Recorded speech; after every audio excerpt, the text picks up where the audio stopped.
এই দুনিয়ার পুরো জীবনটা এটা হচ্ছে লালসাময় একটা জীবন, লোভ, মরিচিকা, মায়াজাল।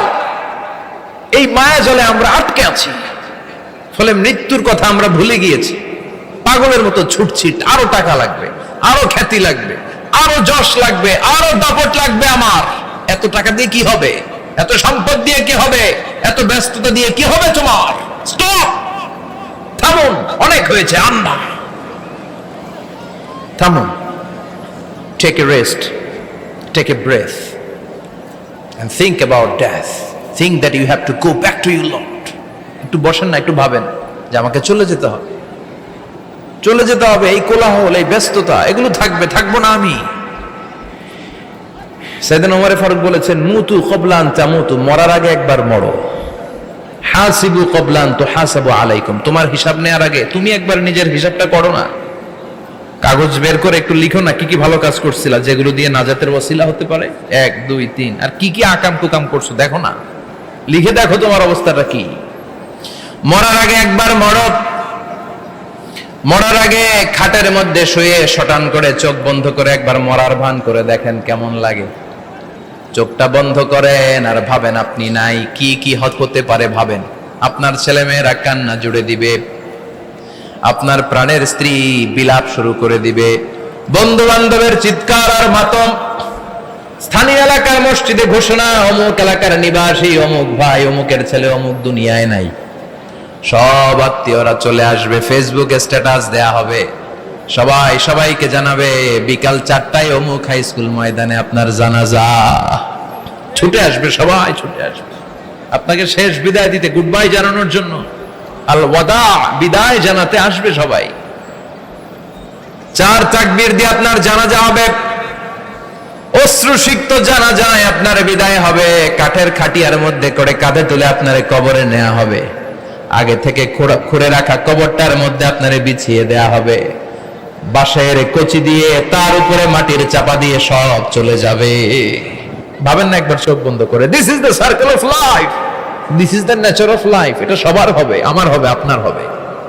এত মায়া, এত ভালোবাসা কই যাবে? কেউ থাকবে না, সবাই আপনার অন্ধকার কবরে রেখে দিয়ে চলে আসবে। উপরে বাঁশের কঞ্চি, তার উপরে মাটির চাপা, অন্ধকার আর অন্ধকার। এই অন্ধকার যেন শেষ হতে চায় না, শুধুই অন্ধকার, ঠিক কিনা? এজন্য আমাদের চলে যেতে হবে। দাদা গেল, চাচা গেল, মামা গেল, আমাদেরকেও যেতে হবে, জোরে কোন ঠিক কিনা? একদিন মাটির ভেতরে হবে ঘরে মন আমার, কেন বন্ধ দালান ঘর, প্রাণ পাখি উড়ে যাবে পিঞ্জর ছেড়ে।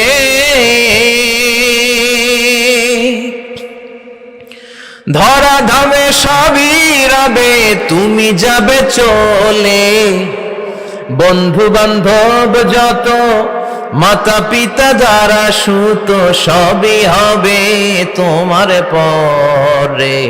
মন আমার কেন বান্ধ দালান ঘর, একদিন মাটির ভেতরে হবে ঘরে মন আমার, কেন বান্ধ দালান ঘর, ঠিক কিনা? সব করে থাকবে, চলে যেতে হবে আমাদেরকে। এজন্য আখিরাতের কথা যেন আমাদের স্মরণ হয়। বিশ্বনবী বলতেন, নাহাইতুকুমান জিয়ারাতিল কবুর, আমি তোমাদেরকে কবর জিয়ারত করতে আগে নিষেধ করতাম, কিন্তু এখন নিষেধাজ্ঞা প্রত্যাহার করে নিলাম।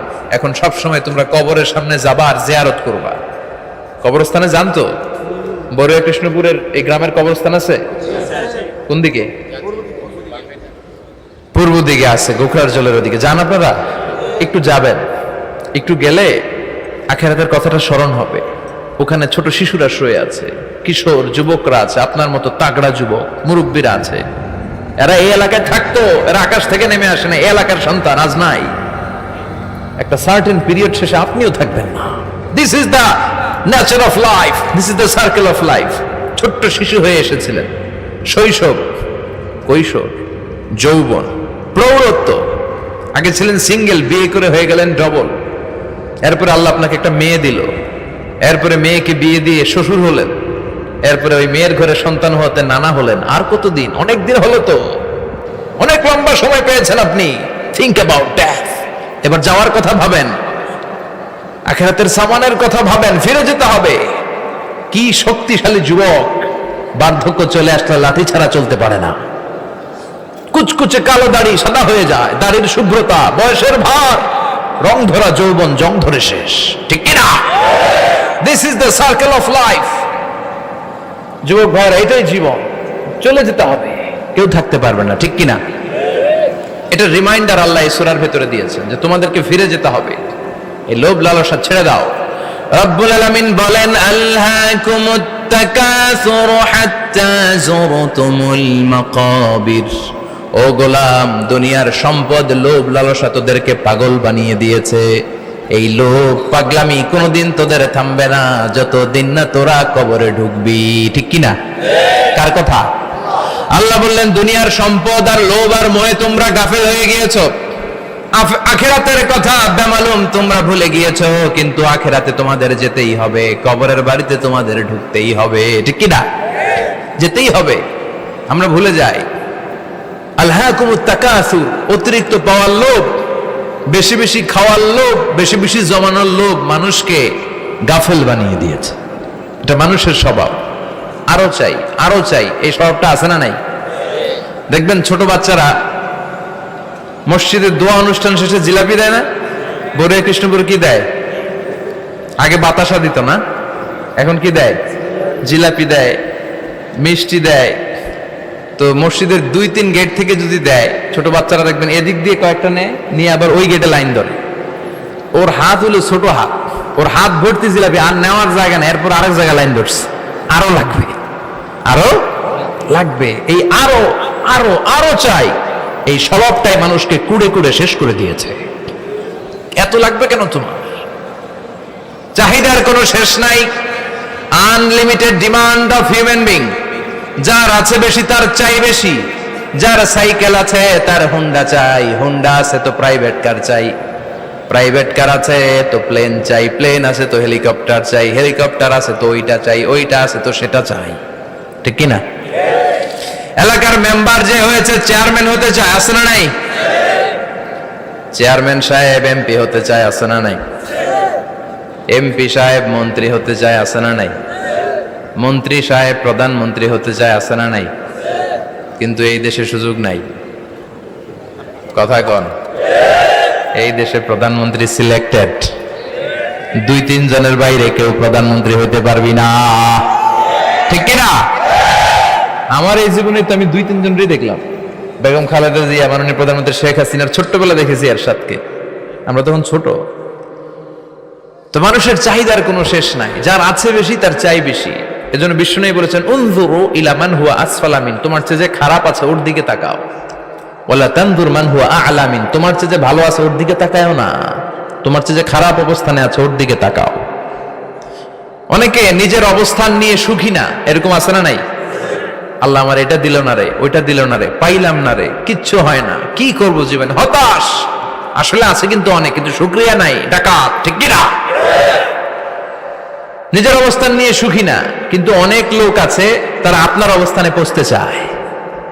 তাদের দিকে তাকিয়ে দেখেন, আপনি যে অবস্থানে আছেন এই অবস্থানে পৌঁছাটা অনেকের কাছে স্বপ্ন। তারা প্রতিনিয়ত সংগ্রাম আর স্ট্রাগল করে যাচ্ছে আপনার অবস্থানে পৌঁছতে, আর আপনি এটা নিয়ে সন্তুষ্ট না। শেখ সাদির নাম শুনেছেন? বালাগাল উলা কাশাফাত দুজা, এই কবিতাটার রচয়িতা ইরানের বিখ্যাত এক কবি। উনি একবার আর্থিক সমস্যার মধ্যে দিয়ে সময় কাটাচ্ছেন, টাকা নাই, পয়সা নাই, পায়ে দেওয়ার মতো জুতা নাই। উনি খুব দুঃখ পেলেন, হায় রে, আমি ইরানের এত বড় কবি, আমার পায়ে দেওয়ার মতো জুতা নাই। দুঃখ ভরা মন নিয়ে রাস্তায় হাঁটতে বেরোলেন। হাঁটতে হাঁটতে হঠাৎ দেখলেন একটা লোক শুয়ে শুয়ে কাঁদছে, ওই লোকটার 2টা পাই নাই, পাই নাই। উনি সেজদায় পড়ে গেলেন, আল্লাহর কাছে ক্ষমা চাইলেন, আল্লাহ অনেক দিয়েছো, শুকর আলহামদুলিল্লাহ। এজন্য যেই পরিস্থিতিতেই থাকি না কেন আমরা কি পড়বো? জোরে বলেন, কি পড়বো? এজন্য কানাতু মিনাল ইসলাম, অল্পে তুষ্ট থাকার নাম হলো ইসলাম। সম্পদ লাগবে কিন্তু সম্পদের পাহাড় লাগবে না, ঠিক কিনা? অল্প খান, অল্প পড়েন, অল্প জমান, অল্পের ভেতরে বরকত ঢুকাইয়া দিছে কে? দেখবেন যাদের সম্পদ অল্প তারা সুখী বেশি। জরিপে এটা দেখা গিয়েছে, অনেক সার্ভেতে এটা এসেছে, যারা সম্পদশালী এরা দুঃখী বেশি। এদের দুঃখ বেশি, টেনশন বেশি, খুব স্বাভাবিক। টাকা যার বেশি, রোগ তার বেশি। টাকা যার বেশি, টেনশন তার বেশি। টাকা যার বেশি, ঘরে শান্তি তার কম। আছে না নাই? ঘরের ভিতরে অশান্তি, ছেলে কথা শোনে না, ছেলে টানে গাঞ্জা, মেয়ে করে পরকিয়া। আছে না নাই? স্ত্রী কথা শুনে না, ভালোবাসা নাই, ঘরটা জাহান্নামের টুকরা। রোগ বালাই, এক একটা হসপিটাল বিল পরিশোধ করতে মাসে 5 লাখ 10 লাখ। আছে না নাই? কিছু খেতে পারে না, ডাক্তার একেবারে ডায়েট মেনু বেঁধে দিয়েছে। Diet, very diet menu. এটা এটা এটা এটা কিছুই খাবেন না, শুধু গরু খাবেন না, খাসি খাবেন না, চিংড়ি খাবেন না, খালি ঘাস খাবেন। ইচ্ছে মতো ঘাস খাবেন, মানে ঘাস জাতীয় যত আইটেম আছে সব খাবেন। শাক খাবেন, সবজি খাবেন, সালাদ খাবেন। গরু, চিংড়ি, মুরগি, গোশত, ইলিশ কিছু খেতে পারে না। তাহলে রোগ বেশি, খাওয়ার মজা নাই, ঘরে সাংসারিক শান্তি নাই, খালি ব্যারাম আর ব্যারাম। ঠিক কিনা? কিন্তু সম্পদের পাহাড় ঘটেছে। আর অল্প যারা খায়, অল্প পড়ে, রিক্সাওয়ালা, কুলিওয়ালা, অল্প বেতনের চাকরি, কিন্তু হক হালালি মেনে চলে, দেখবেন শান্তি আছে অনেক। হ্যাঁ, বাসা ভাড়া দেয়, ফ্যামিলি চালায়, বাচ্চাদের স্কুল বিল, এরপরও মাস শেষে 1-2 হাজার টাকা হাতে থেকে যায়। আর ওর প্রতি মাসে 10 কোটি টাকা ইনকাম, তারপরও ব্যাংকের ঋণ আছে না নাই?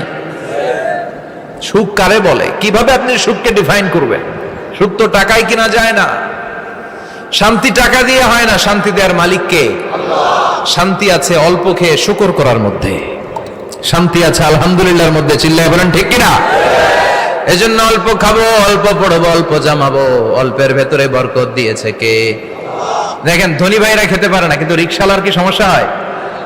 রিক্সাওয়ালারা সব খেতে পারে। কুলিওয়ালা, দিন মজুর, এরা একেবারে স্লিম, সুঠাম দেহি, মেদহীন পেট, পেটে কোনো মেদ নাই, ভুড়ি নাই। আর কোটিপতিদের মেদ আছে না নাই? এত বড় বড় পেট। ঠিক কিনা? আমাদেরও পেট আছে, তবে হালাল পেট। এটা হারাম টাকা দিয়ে এই ভুড়ি বানাই নাই আমরা। চিল্লে বলেন ঠিক কিনা? রিক্সাওয়ালা, কুলিওয়ালা নিজেও নামাজ পড়ে, বউও নামাজ পড়ে, বাচ্চাটাও নামাজ পড়ে, রিক্সা চালায় আর জিকির করে লা